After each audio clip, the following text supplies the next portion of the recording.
Welcome to my channel. My name is Christoph Keller, and I started this channel originally to showcase me eating meat, and I will continue to do that in my shorts. Now, for these longer form videos, I've decided to have a different approach. I want to be able to talk freely about any subject I want, to let out my ideas, put them out there into the internet. And for this first video, I've decided to just talk freely. No edits, no cuts, just raw talk, just like I eat my raw meat. Um, I want to thank God that I'm alive. I'm grateful to be here, to be able to share this message, to be able to talk freely, even for my own sake. Um, and after much meditation and rumination and praying and thinking, there's no way around this being the first topic, the most important topic that I need to talk about, which is the COVID pandemic. In my opinion, it is or was the most traumatic event in my lifetime and also in recorded human history.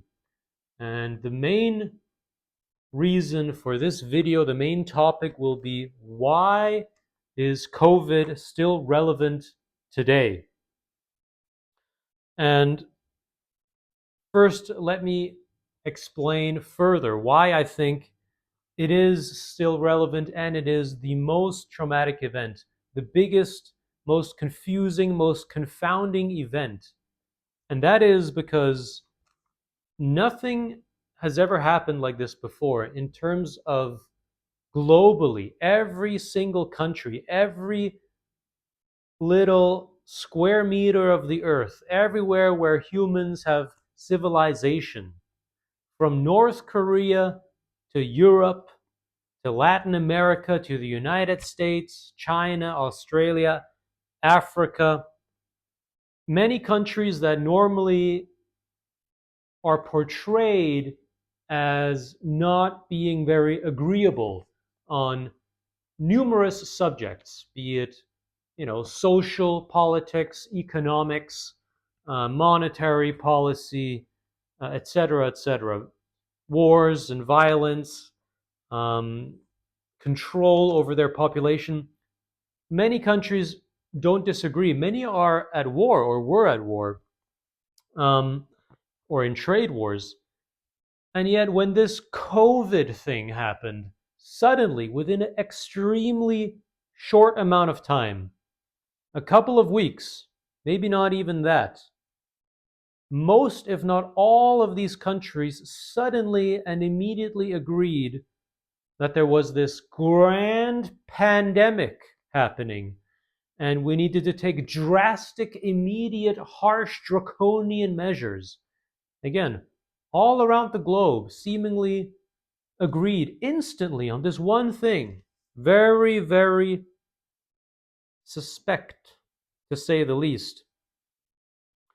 And why is it relevant? Well, it just ended. All of a sudden, it ended, and it's like life goes on.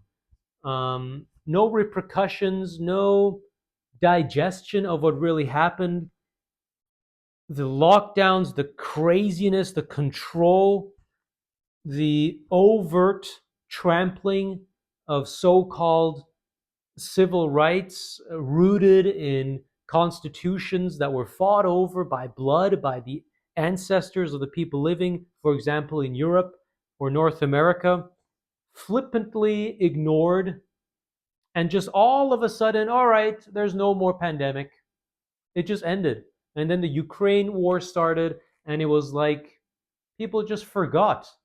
Like we have a mass oblivion. It's like people don't even want to talk about it anymore. And I think one of the reasons is because most people feel a sense of guilt, because most people acknowledge in their hearts, maybe not openly, that something wrong happened and that we as participants participated in that wrongdoing by participating in wearing the masks, doing the tests, and of course, in my opinion, one of the most egregious things was the jab and the quasi forced um, jabbing in most countries um, by threatening to exclude people from normal society. Um, and so I really think the world changed. Suddenly, everyone agreed, all the countries agreed, and then it abruptly ended. The harshest draconian measures. And the reason I say it's one of the most traumatic events in human history is because it happened all over the globe. I was traveling during that time. I was in Switzerland, in Canada, as well as in Mexico. And it was just this concerted effort that you couldn't escape. All countries everywhere suddenly agreed, like this global dominance, this hive mind was spreading, and there is no way out. No logic could trump anything. All politicians, all governments, all churches, all organizations, everyone participated. And it's just very confusing because it kind of creates a new precedent for how the world deals with such things. And it kind of showed me how humans act in that situation. There's a lot of conspiracy theories out there. Was it controlled by, higher powers, the kings of the earth, the Illuminati, or whatever?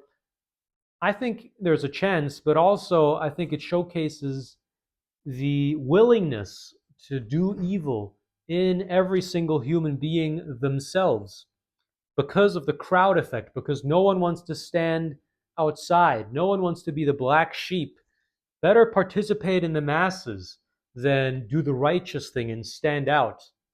And of course, for someone like myself, who vehemently refused to take any vaccines during that time and probably ever again, of course, I feel particularly strongly about that, being ostracized from society, and from my point of view, simply wanting to make decisions about my own body.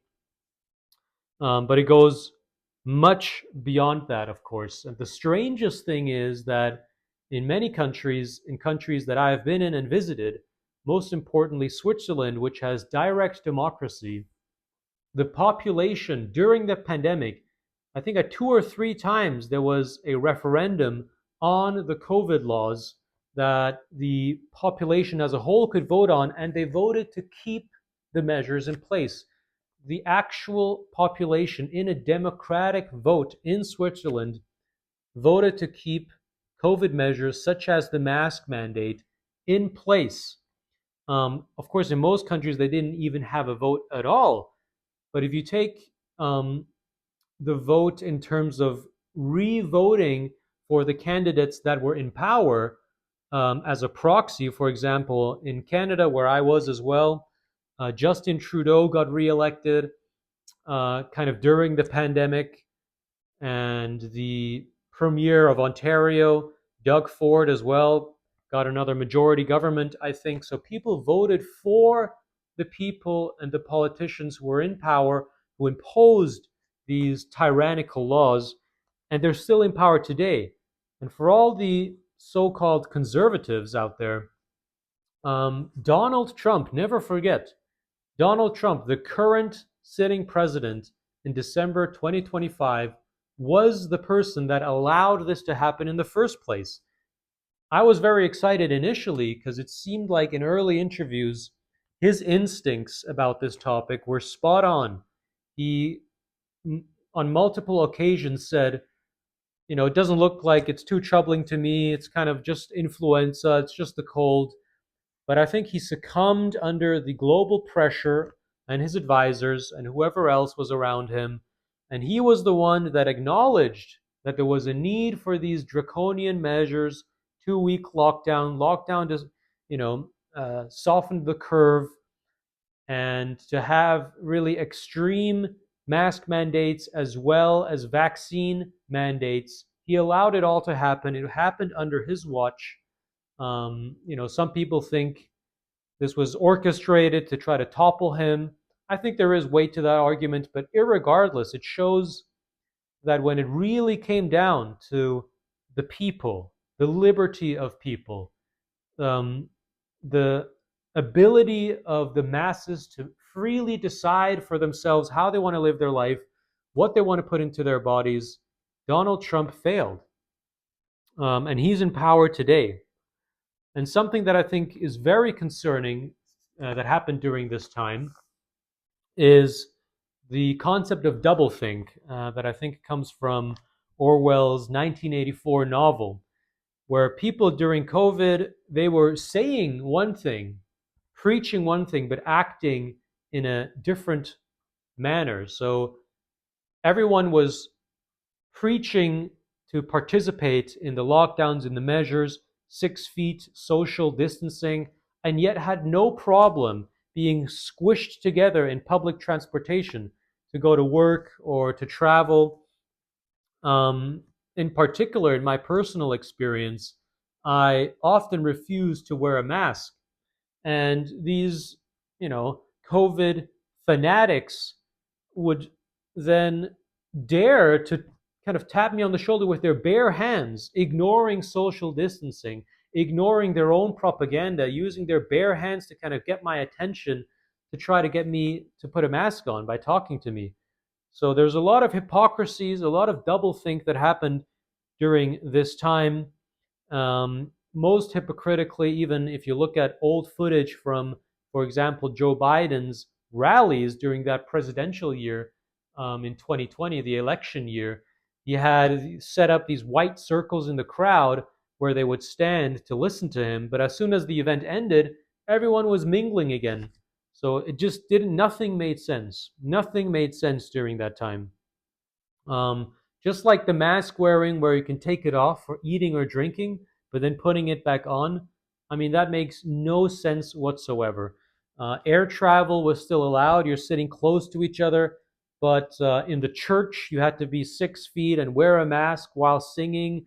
But then after church, in the mingling coffee session afterwards, you could be holding a cup and talking very closely, much closer than 6 feet, and everybody participated. So everybody was participating, acting out something, but yet it wasn't. They weren't congruent in the way they were acting. If you compare it to what they were saying, so this concept really got to me. Another thing is, I mean, there's unlimited amounts of examples. I couldn't even count them all and write them all down, but there's so many hypocritical things. Like the makeup store had to close completely, and in order for it not to be economically unfair, in the big kind of consumer product stores like Walmart or the big stores, they had the makeup aisle kind of closed off with plastic. Like you couldn't shop for it because it would be unfair. And yet, just right next to it, where you would buy toothpaste, well, that aisle is okay. So a lot of things just made completely no sense whatsoever, and yet everybody complied. Everybody acted like there was this real dangerous pandemic going on, even though it was obvious in terms of their behavior that there really wasn't any pandemic going on at all. One of the proofs of this is that no one was actually willing to wear a mask without government enforcement. So I really remember this clearly in the summer of 2020, at least in Switzerland. That is where the mask mandate in public transport and in public spaces came into effect.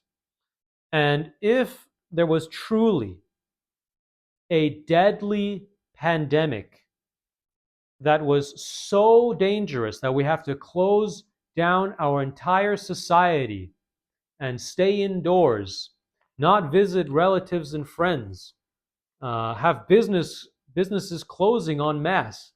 If it's really that dangerous, wouldn't people automatically put the mask on? I mean, if there was a fire in a building, people automatically cover their faces. If there's an extreme situation, human reacts without being told how to react. Like if you're in a crowd, for example, during the recent, not so recent anymore, but during the assassination of Charlie Kirk, for example, the crowd reacted instantly by ducking, hiding when there's a shooter. So when there's danger, humans kind of tend to react instinctively because there's danger. But this pandemic, that wasn't really a pandemic at all, didn't really evoke any kind of reaction like that because of the fact that people could see with their own eyes there is no pandemic. Nothing's going on. No one's dying. People aren't dying by the masses. And when I talk to people about this, they often quote newspapers. Oh, in the newspaper, it says people are dying. When that, then it must be true. But if you look at the global population or the individual populations of countries, nothing happened. The population just continued steady on. Normal death rates throughout. There wasn't a massive drop, like 30% of the population of Europe died. Nothing like that. And I think the feeling during the pandemic was that everything was going on smoothly, just as before. Public transportation, payment services, banking, food supply, the electricity, water supply, heating, public transportation, like taxis as well, gasoline at the gas station, liquor stores who were deemed essential businesses, whereas churches weren't. That's an interesting one as well. So all the general necessities and conveniences of modern society kept going, which indicates to me and to any rational person that the human beings involved in those industries and the supply chains involved in those industries, the people working at the power plant, at the waste management plant, everything just happened smoothly, just like before and after the pandemic. So if there was a mass death occurrence, it would have had to affect some of these people. Why were all the trains still running on time? Why was everybody still getting to work? Everything in society worked just as smoothly as if there was no pandemic, which of course is an indication that there was no pandemic. I often say another line as well: nobody actually died from COVID. Maybe, yes, the newspapers say it, and also the hospitals will scribble the cause of death was COVID. But really, I personally don't know anyone who died from COVID, and I don't know anybody who knows anybody who died from COVID specifically. And even if they did, they were well into their 80s, and everybody knew their time was coming sooner or later. There's this old saying that a cold is an old man's best friend because you kind of get sick and you die. And that's kind of what it was with these old people. They got sick, some kind of flu symptom. It was labeled COVID, perhaps, and then they died. How many people do you know in their 20s, 30s, 40s who suddenly got COVID and suddenly died? Maybe one, probably none, and definitely not pandemic levels. If there was a real pandemic, I would have said, well, out of 10 or 20 people that I know in real life, maybe half of them, a quarter of them would have died, irregardless of age. Those are the kind of numbers that we hear from previous mass pandemics like the Black Plague, that would have warranted such extreme measures like the mask wearing, the policing, and the really mass societal ostracizing of those who were even a little bit skeptical. It was just unbelievable that this happened. Unbelievable. And again, I say it's relevant today because I think as a whole, as a society, we still haven't really digested what happened. And I think most people don't want to acknowledge that something strange happened because they took the vaccine, they participated fully, and not only that, they were happy to participate. This is a line I like by Jordan Peterson. He describes the scene in Canada where he says about 70% of the people would have been happy wearing masks for the rest of their lives. They would have been perfectly happy. And the other 30% would have been even happier because they got the chance to snitch on their neighbors. And apparently, that is the state of humanity um, in this 21st century. It is a sorry state, to be sure. Um, and so, really, it weighs heavy on my heart, this topic, very heavy. And I know I can never do it justice. I'm just rambling here. My first video, I wanted to get it off my chest, just say something. And I felt too scared. I felt, alone and afraid during the pandemic, and any video like this would have been taken down immediately, of course. And I'm hoping that there will be more questioning and digestion of this topic so we can really get to the bottom of what happened. Because if we don't, I think in the future, this sets a precedent for things that are going to happen, which will use the same kind of logic, the same kind of mass hysteria that can cause even more damage to a much greater extent, which I hope doesn't happen. I'm going to talk about a little bit of my personal experiences. Um, in particular, the way I was treated as someone who refused to wear the mask and refused to take the vaccine. I felt like my fellow human beings, especially the ones that were very particular in pointing me out and wanting me to wear a mask, I felt like in their eyes they had hatred in their hearts, but not the kind of malicious hatred you would expect from a villain in a movie or in a story, but more a kind of desperate hatred, a desperate kind of evil of the underclass. Like finally, me as an oppressed worker, I get to be the one to be the tyrant. I get to tell others what to do. And this would happen at grocery stores, at the gym, um, going to the movies, in public transportation, really everywhere where they required mask wearing, which was almost everywhere in public. And of course, the vaccine was one step above that.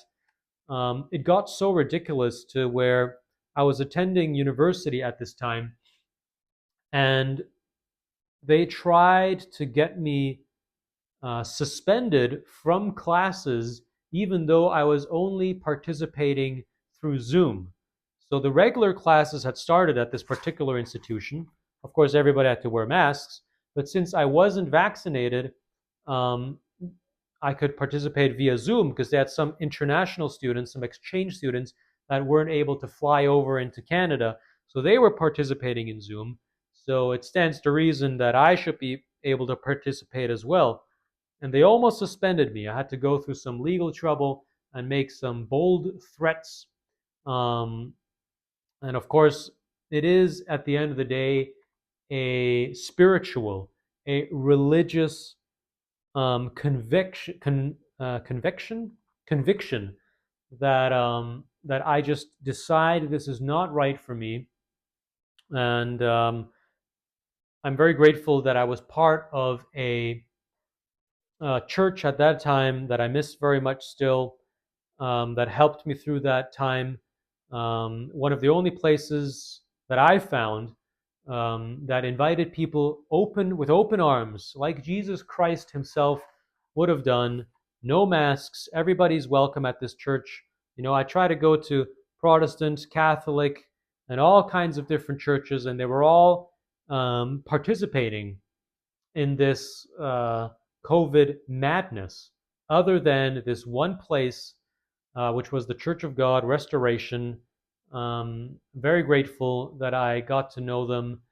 And with many of the brothers there, I shared some close and heartfelt experiences. I went to the rallies in Ottawa to finally free, at least get started, the the freedom of Canadians, and I think it sparked something throughout the world. The trucker protest in Ottawa. Very proud that I was part of that, to finally get these rules out of the way. But I fear that by that time, the vast majority of the population had been thoroughly vaxxed and boosted already.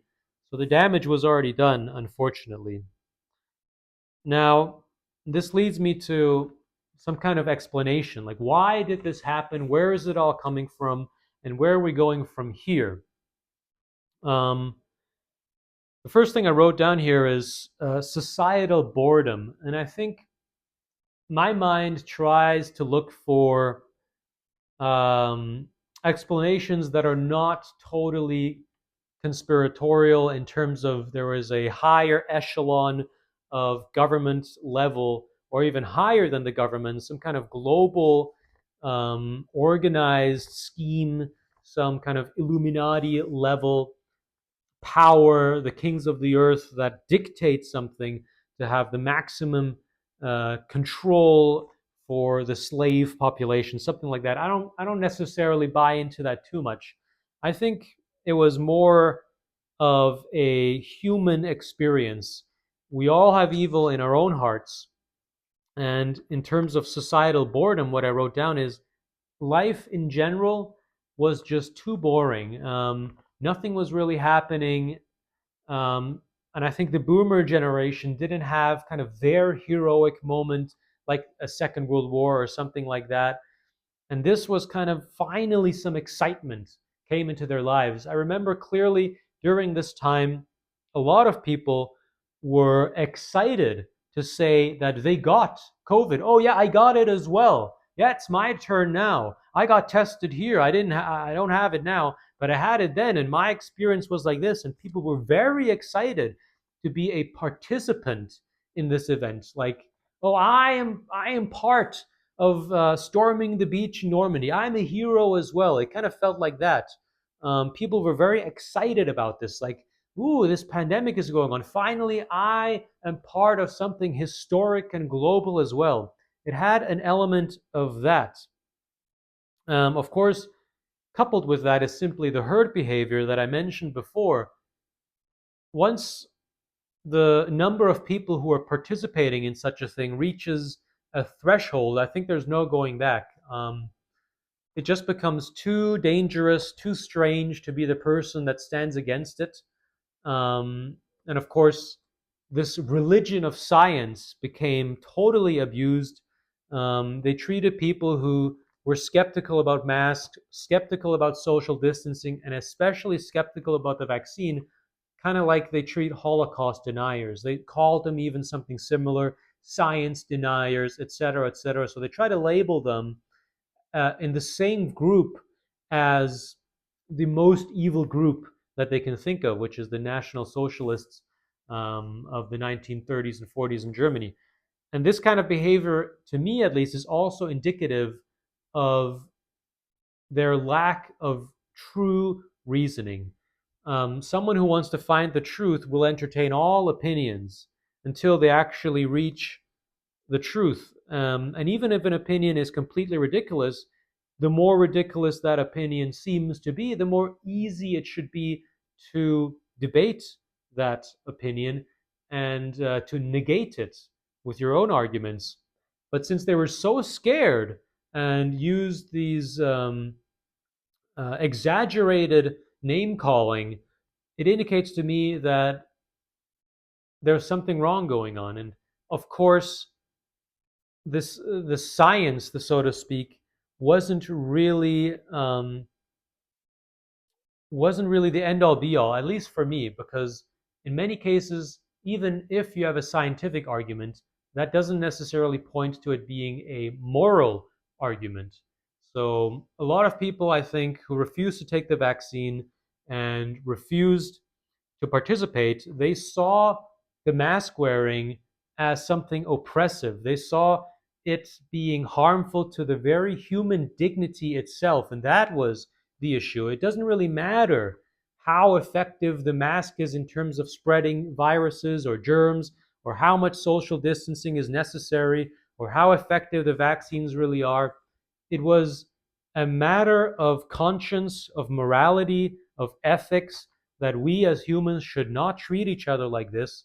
We should not live like this. We should love each other like Jesus Christ would have. He embraced the leper.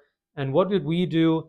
We ostracized people. We were scared of each other. We forced harmful behavior on each other, and we did not embrace each other. And I think from that mindset, even if you're not religious, I think coming from a mindset of helping the weak, embracing people, we really did not do well in that regard. We as a society, myself included, I wore the mask many times because I was scared as well.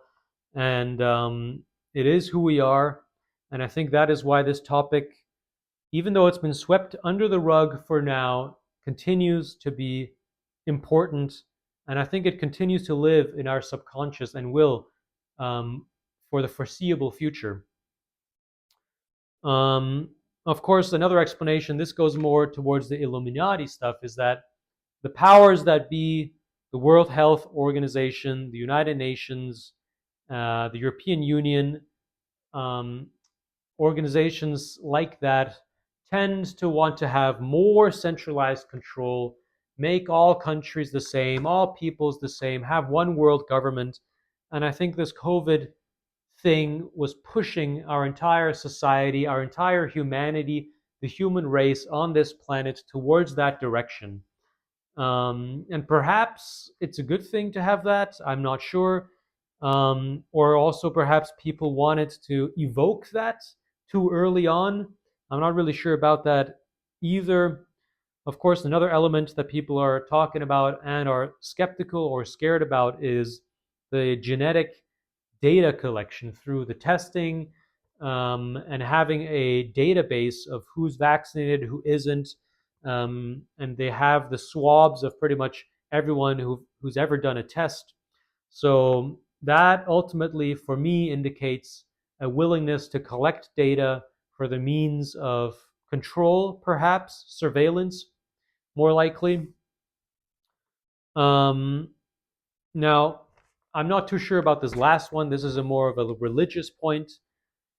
Um, I'm really no expert on this, even in terms of the church that I was at, the Church of God. They talk about the mark of the beast. And I wouldn't say, like, they also don't say that the vaccine itself was necessarily the mark of the beast, but it goes in that direction. It has the spirit of the beast. Only if you participate in the vaccine, if you have your children vaccinated, only then will we all be able to participate in trade and in society, in commerce, which is, of course, a paraphrasing of the line in the Revelations. And I think there was an element of that. However, I think it's more likely that it is just part of the spirit. And this will go into my final thoughts on the subject for this video, which is how does this all relate to the future? What's going to happen in the future? How do we deal with this? Is this topic really sleeping in the collective unconscious? It has to come out sooner or later if it is. And what can I, as an individual, do, being so traumatized, so troubled by this topic, by going through this experience? Um, what I really think is that at the end of the day, there is no escape in this timeline. We are on this timeline where things like the forced vaccine, forced electronic ID, which is coming out, and forced use of digital currencies, digital everything. Um, Even me filming this right now with my phone, it's inevitable. We can't escape it. There is no escape. So we'll just have to see where it goes. I hope there is light at the end of the tunnel, but it sure seems to me and to a lot of people online that we are snowballing. We are going ever increasingly faster towards something. And I think it's causing some anxiety to many people, including myself. And I think the sooner we as a society can talk about this topic more openly, the better. And despite everything, I am proud of myself for not taking the vaccine. And I think I will continue to fight on this line for the freedom of humans, the ability of humans to live naturally, um, of course, while participating myself. I'm using a phone here, I'm using electricity, and I think it is important for us to strive to find a balance, but at the same time also to forgive, to know that we're all in this together, one way or another, vaccinated or unvaccinated. We're all on the same boat, we're all on the same planet here, and we have to love each other. We have to embrace each other as brothers and sisters because there is no escape from this place. We're in it together, and I pray that we will have a bright future regardless of what happens, and to let our hearts stay open. And so I don't think there's going to be any grand revolution or uprising of any kind. I think this is a battle that each individual fights with themselves, and it is up to each individual to wake up in the morning and to decide that they're going to be positive, that they're going to look up to the highest good, not to live selfishly or greedily, but to live openly and share with their communities and with the rest of humanity. So that is my first video. Thank you for watching. And yeah, maybe I'll see you in the next one.